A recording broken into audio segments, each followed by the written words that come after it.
everyone, welcome back to my vlog. I'm Robin, or A Hobbit Reading List, and this week we are still on vacation, but we are home, and so my hope is that I'm going to be productive and get a lot of reading done.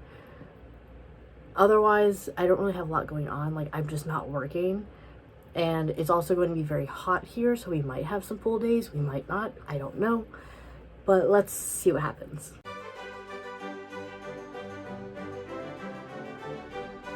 So Chris and I got home yesterday around, I think around 11, like 10:40. Living in a state that has 2 time zones is very weird. Like, the place that we went on vacation was this like little town in Indiana, but it was closer to the eastern side. And if you don't know, Indiana has like, I think 4 counties that are in central time zone and the rest is eastern. We live in a central time zone, but the place that we vacationed at last week was obviously eastern, but is only an hour and a half away. And so we left the cottage around like 10:40, and I think we got home at like 11:10. It's so weird, like, time, you know. It's just really funny. Anywho, it's something that amuses me. So I had started reading A Sanctuary for Soulden, which is the 4th book in the Book No Club series, and I finished it yesterday, which was a Monday. I don't remember when. Like, at some point in the afternoon.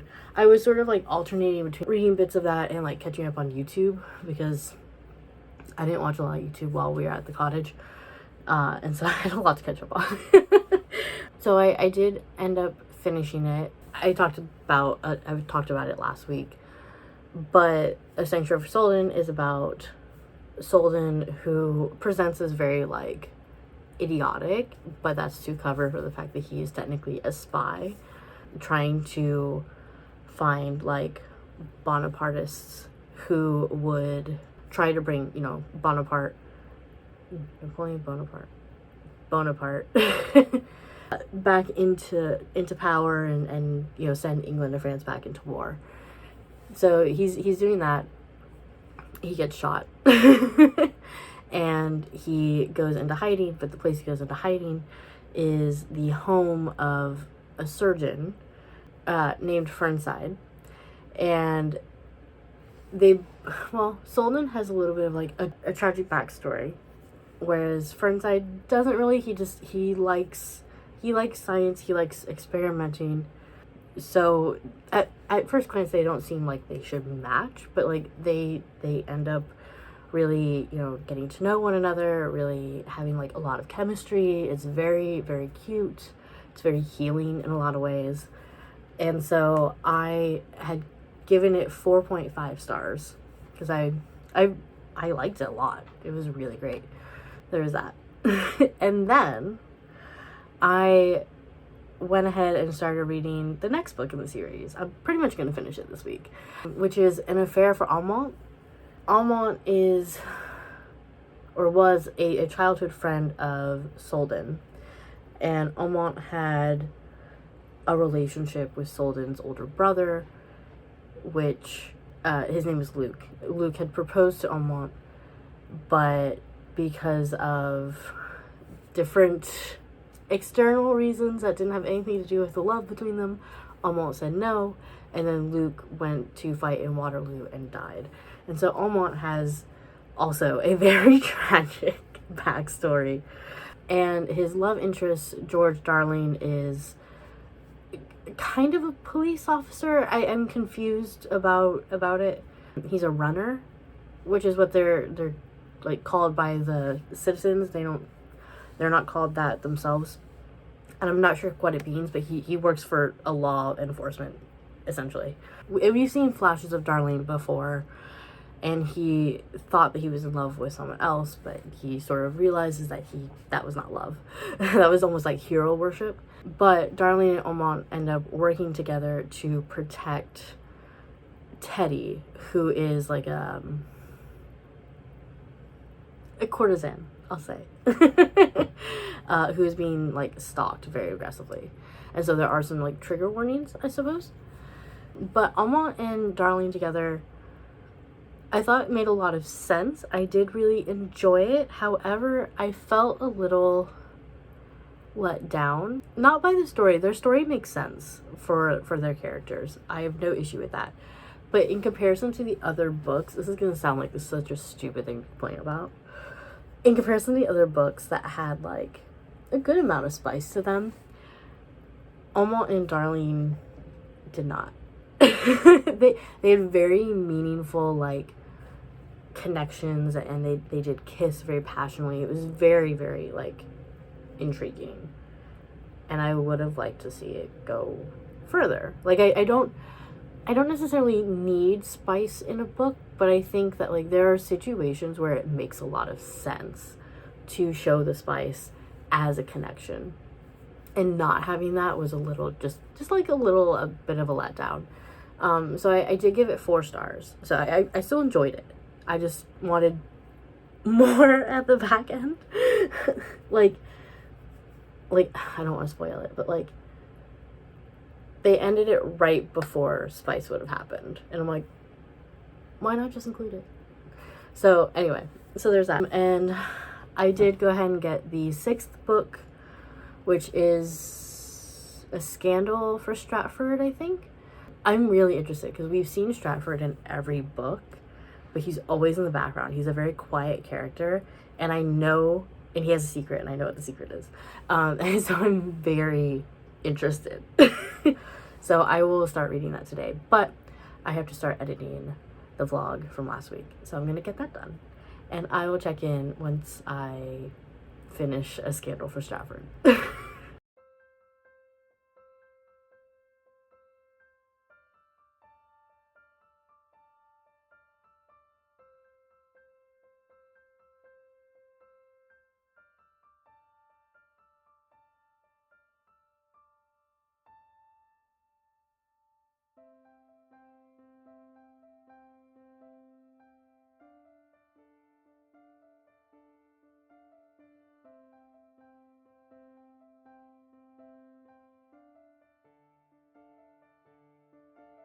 Alright, I have unfortunately finished the Bulk Milk Club series. I finished reading A Scandal for Stratford literally like 10 minutes ago. I don't know why. I didn't quite like it as much as the other ones, and I don't know if it's because I think it's because it was about an established relationship instead of a relationship getting together. It did have more smut, which I definitely appreciated, and there is some BDSM elements, which is fun. But A Scandal for Stratford is about Lord Stratford, who has been in the background of all the other books. He's a very quiet character, but when he's at his home estate, he has a relationship with his stable master, and they grew up together. The stable master, Harold, is like 4 years younger than James, but they grew up together, been in like a committed romantic relationship for like 6 years now. And so it was nice seeing that relationship and the challenges that come with it being, you know, a top-down relationship, essentially, with, you know, with James being part of society and Harold being his servant. But in the relationship, it's very much like the opposite. Like, Harold is more in charge. So that I did enjoy it. I would just say that I enjoyed it less than the other books. I'm just not a huge, like, established relationship person. Like, I like reading about relationships coming together. And even though this was very different, and still enjoyable for a lot of different reasons. That's where I'm at. I still gave it 4 stars. It was still very good. But yeah, it was just not quite what I am like super interested in reading. So there's that. But now I'm done with the series, and now I don't know what to do with myself. Because I'm like, I've been, reading those for, 6 weeks? Yeah. The last 3 were in the last, week. But still. So I think now that I'm done with that, I don't go back to work till Friday. And so I don't really want to force myself to read the last 2 books on my TBR. I'm taking a very, trying to be very chill. I did, some productive stuff this morning. As soon as I sat down to read, I just lost all productivity and motivation. So I probably won't do anything the rest of the night. I think it's 6-ish right now. No, I know it doesn't look like it. It's so bright. And honestly, I think part of the reason I'm feeling really bleh is just because I haven't been outside all day, but I also know that it's incredibly hot. Well, incredibly hot for the area. I'll say that. It's 90 degrees Fahrenheit, which I know, for people who live in, the southern U.S., that's not that hot. But the heat here is very humid because we're right next to the lake, Lake Michigan, which is very large. And so I know it's going to feel good for, a minute, and then I'm going to get sweaty. And then I'm going to want to come back inside. So I haven't gone outside all day. And I know that's part of the reason why I'm ugh. But I also know I'm not going to enjoy it if I go outside. So I will enjoy it tomorrow when we go swimming, which we have plans to do that at Ellis's. So I'll go outside tomorrow. But I think what I'm going to do is I'm going to watch a little bit of YouTube, maybe just mess around on my phone. But I am going to pick up the next book in the Doomsday series, which is, what is the book called? I think it's a nobleman's guide to seducing a scoundrel or something. I think that's what it's called. But I'm very interested in it. I haven't stopped thinking about it since I read The Secret Lives of Country Gentlemen, because it takes place 13 years after The Secret Lives of Country Gentlemen. And it is about, I know very little about it, but I do know that it has the character Luke as one of the main characters. And Luke was in The Country Lives of Country Gentlemen, but he was 13. And I really liked him. I don't often say that about kids and teenagers. I don't have a lot of patience for kids and teenagers in general, especially not even in book form. But I actually really liked his character. And so I am really excited to read that. So, and then yeah, I don't know. My body is telling me I'm hungry, but I think it's actually just that I'm bored. And I kind of want ice cream. So we'll see what happens there. But I will check with you later.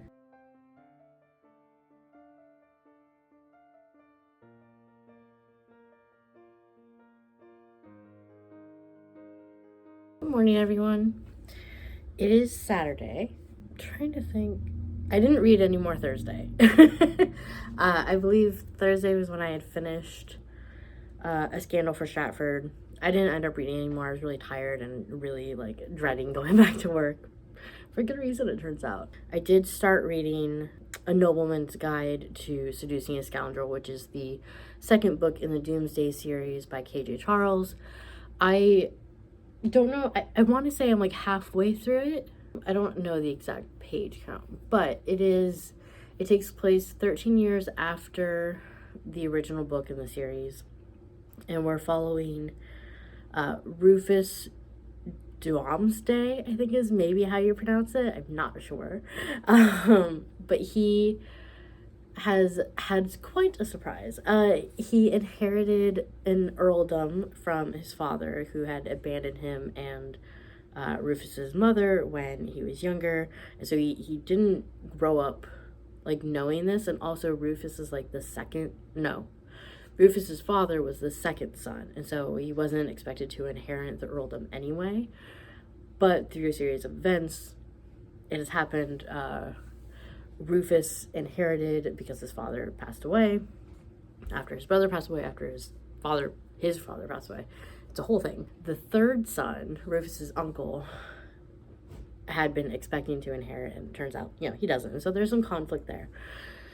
Rufus is trying to get everything in order because he was left behind just like a horrible mess. And so he hires Luke to be his secretary. Luke is from the Doomsday family. We saw him in the first book as well, but when he was like 13.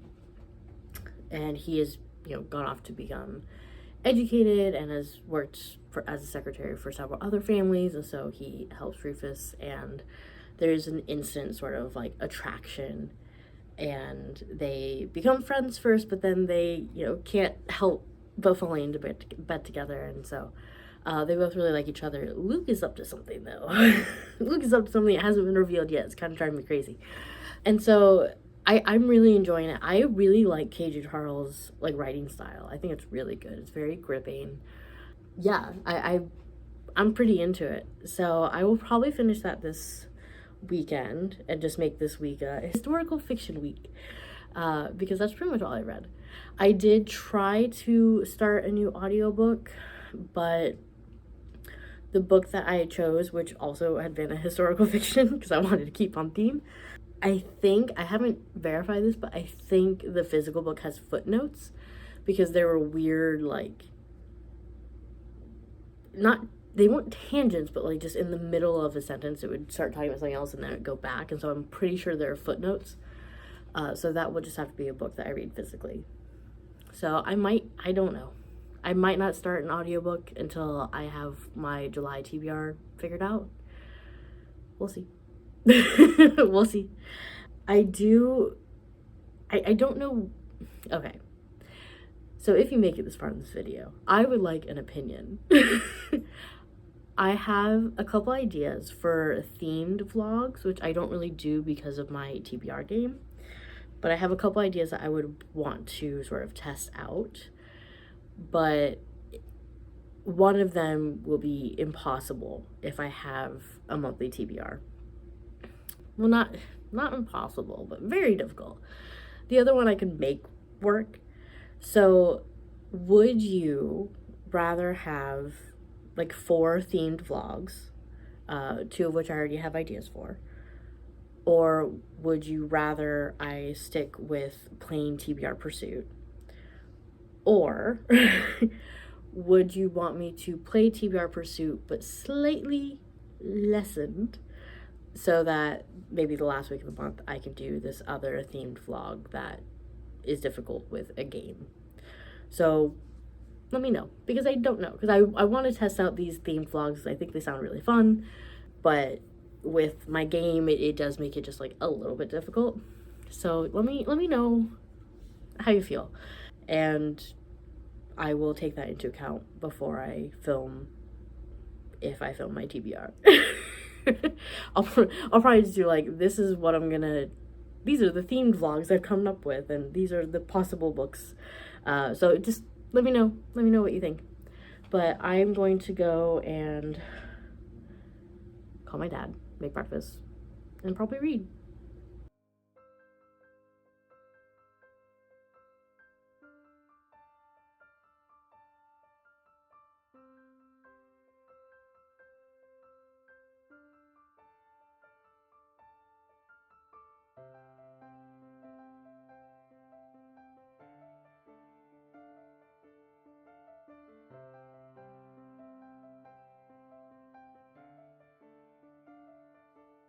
So I finished reading A Nobleman's Guide to Seducing a Scoundrel last night. I think the Doomsday series was only a duology. I could be wrong. I need to look that up, but I have a feeling, because I don't know where else it could go. But I did finish it. I really enjoyed it. I did have some issues with, of course, Sebastian jumped on the cat tree. Sorry about that. What are you doing? What are you doing? I'm recording. Hello. Yes, I had breakfast. Thank you. This happens every morning. Hello. Can I finish recording? Thank you. He's gonna keep walking around. Oh god, what was I saying? I did have an issue with some of Luke's actions. While I understand them, I do have an issue with just the way that he went about it. And so that did sort of detract a little bit, but I still really enjoyed the book. I really enjoyed the characters. I enjoyed the relationship between Luke and Rufus. So I gave it 4.5 stars. I thought it was really great. So that is a series done. Honestly, I'm really happy with how June is going. And hopefully the, subsequent months don't mess everything up. So this was sort of like a historical fiction week. I'm continuing that. I'm starting a new audiobook today. I'm going to go ahead and finish the Seducing the Sedgwicks series by Sebastian and listen to Two Rogues Make a Right. I listened to a sample of it last night. The narrator sounds pretty good. And while I usually don't like listening to an audiobook for a series that I started reading physically because the voices are wrong, because with this series the main character changes, like I don't think that'll be such an issue. The audiobook is about 8 hours, so obviously I won't finish it today. But I will finish it before July. So that's about it. I will probably talk more about Two Rogues Make a Right and give a summary when I wrap up the vlog tomorrow, but that's my plan. So I'm gonna go ahead and leave and start listening to that. And God, it looks so dreary outside. And yeah, I will talk to you guys later. Good morning. I almost left without wrapping up the vlog. Sebastian, how are you always in the cat tree? I guess I can't really say that because it's the cat tree. It's where the cat should be, but I didn't know he was in there. Anywho, I forgot what I was gonna say. Oh, I want to make sure I filmed before I started the day and a new week and all that jazz. I'm very tired. I have been oversleeping a bit since I got back from, since vacation, honestly. Which, I don't think that's necessarily a bad thing, but whatever. So, yesterday, I started listening to Two Rogues Make a Right by Sebastian, which is the last book in the Seducing the Sedgwicks series. And I was a little nervous because I think I mentioned I don't like to start audiobooks for books in a series that I've read physically just because of the voices. This one, honestly, works. I'm actually really enjoying it. The voice that the narrator is using for Martin, one of the main characters, is a little much. He's very, very snooty. It matches the character, so it's fine. So Two Rogues Make a Right is, like I said, the last book. It follows Will, who is the third Sedgwick brother. I think it only follows the series only follows the first 3. I think it's a trilogy, which is interesting because I don't really know that much about the 2 youngest brothers because I think there's a gap. Anywho, so it follows Will. He had been looking for his best childhood friend Martin, who had gone missing in a way, and he found him, but Martin has always been sort of poorly health-wise. He has some lung issues, and he was diagnosed with consumption. And so Will takes Martin to the countryside and starts nursing him back to health in this very small cabin, this one-room cabin that they have to share. And so, of course, it's forced proximity. At one point, it becomes only one bed. And so, of course, they both have to acknowledge that they love each other. And honestly, it's cute. It's cute. I know last week I had said that I don't jive with like established relationship romances as much, and that is true. But I do really jive with friends to lovers. So I'm really enjoying it. I'm about 40% through. It's a fairly short book. So I will finish listening to that in next week's vlog.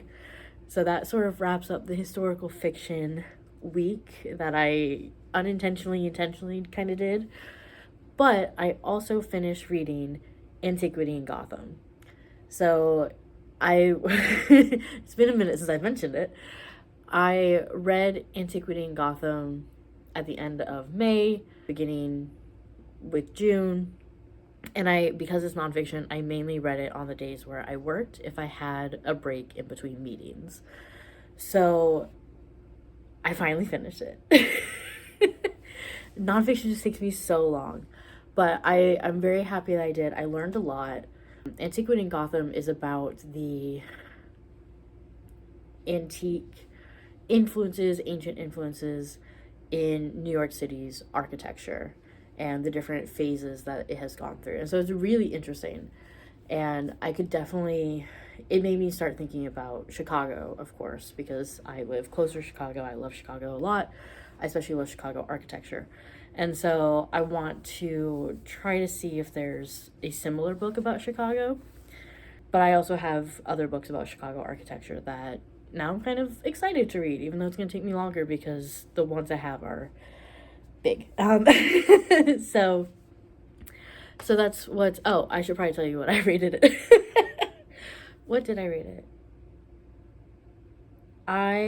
It got a 4-star. My nonfiction ratings are pretty, I would say, generous, just because it feels weird to rate them. Like, these are facts. They're facts. So I gave it 4 stars. It was well written. It was pretty easy to read. There were some things that I didn't know, but that's just because I'm not like an architecture student. But I was able to figure out with context clues. So I know I thought it was really laid out. I liked the themed chapters. So it wasn't on like in this section of New York. It was like talking about like mausoleums in New York City that were more antique influenced, and then there was a thing on like banks and government buildings, and so it made a lot of sense. So it was really cool. If you have any interest in architecture or New York City architecture, definitely check it out. So yeah, so it's pretty good reading week again. This just goes to show that I am not someone who should be working.